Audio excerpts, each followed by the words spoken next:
Nigeria's Minister of Defense, Mohammed Badaru, addressed the 79th United Nations General Assembly, emphasizing Nigeria's long-standing commitment to international peace and security. Badaru made this known at the summit of the Future Interactive Dialogue 2, Enhancing Multilateralism for International Peace and Security, highlighting the deployment of over 200,000 troops in UN operations. The minister called for reform of the UN Security Council to ensure that Africa is represented with permanent seats, arguing that this would enhance global stability. Badaru called on the international community to intensify efforts to control the proliferation of small arms and light weapons in conflict zones, particularly in the Sahel region. To discuss this, we're joined by public affairs analyst Ahmed Husaini. Ahmed, it's good to have you on the news. Let's just start with Nigeria's position before we go continental. How will a permanent seat at the UN Security Council enhance Nigeria's global contribution to peace and security? So there's no doubt that, the current permanent seat arrangement at the United Nations Security Council needs some form of restructuring. And Nigeria getting a permanent seat is going to kind of be like coming, of age for Nigeria diplomatically, geopolitically. But then we have to also look at what does a permanent seat mean for Nigeria, because even though these 5 permanent members of the UN Security Council are advocating for a reform or for a restructuring of the permanent Security Council, but then that permanent seat that is going to be given outside the P5 does not include the veto power. And as long as Nigeria becoming a permanent member does not have any veto power, I don't think it is just mere kind of, window dressing just to appeal to, the global south or other developing nations in order to give them some form of, belonging. Recently, I think this has gotten much impetus after around September 13, when the US indicated interest in creating 2 permanent seats for African countries. And so basically Nigeria is and probably South Africa are the leading contenders. But I don't think it is going to change much in terms of, diplomatic strength, as long as Nigeria does not address some fundamental issues around its economy, around its social structure, around its, political, structure and other, fundamental things that are going to affect the outlook of the country domestically and globally.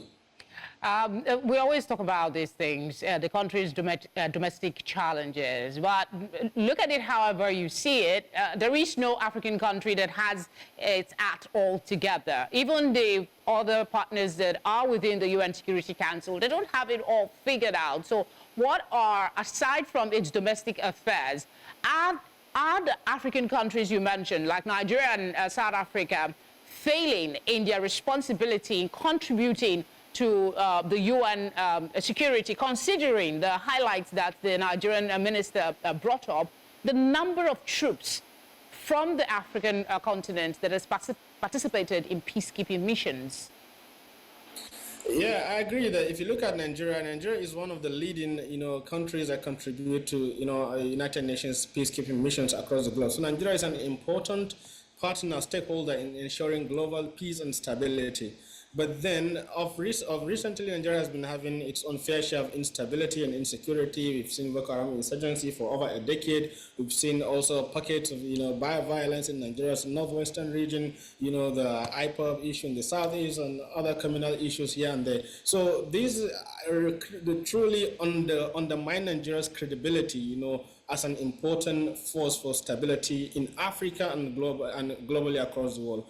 So for Nigeria to actually lay a legitimate claim to such kind of things, its domestic situation must reflect its global ambition. So Nigeria has to project some form of domestic stability, some form of domestic economic prosperity, some form of domestic, political governance in order to, drive such, global ambitions of permanent security membership. I'm not saying other countries do not have their own fair share of, problems and challenges, but the ones we are having currently in Nigeria greatly undermine any form of credibility that we may lay claim to in terms of our global ambitions for permanent security membership at the UN. So definitely Nigeria needs to get its act together first before demonstrating, because countries actually are respected based on their own domestic situation, whether we have some level of, political, stability, or some level of economic stability, or some level of technological advancement, in our present global order. So Nigeria actually needs to get its act together. All right, one quick one before we go. I've had this conversation severally on One Slot. That's a program that comes Tuesdays at 5 p.m. here on News Central. And we've talked about Africa's underrepresentation. This is a conversation that has been, ongoing. What is your take on the continent's efforts so far? I'm not talking about Nigeria now, collectively, to have a stronger presence at the UN Security Council. So if you look at the United Nations Security Council, it was founded actually in 1945 after the Second World War. And all the 5 permanent members of the UN Security Council are actually the victors of that war. So it did not just, exist, out of a vacuum. It is actually, the culmination of, the outcome of the Second World War, where the victors decided to come together to create a new global order. So recently, of course, there are so many, facts on ground. There's new emerging global realities that need to be addressed. So it is not just Africa that's underrepresented.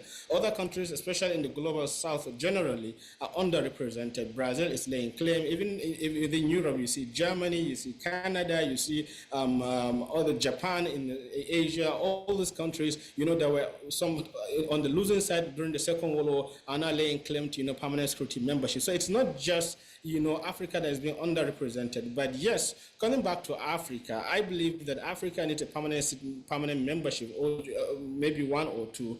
But as I said earlier, any permanent membership that does not come with a veto power, because those 5 permanent members are not going to surrender or are not going to have so jealous about their veto power. They're not going to surrender their veto power to any reform or restructuring of the United Nations. Yeah, they'll also fight to keep their places. Thank you, as always, Ahmed, for speaking with us.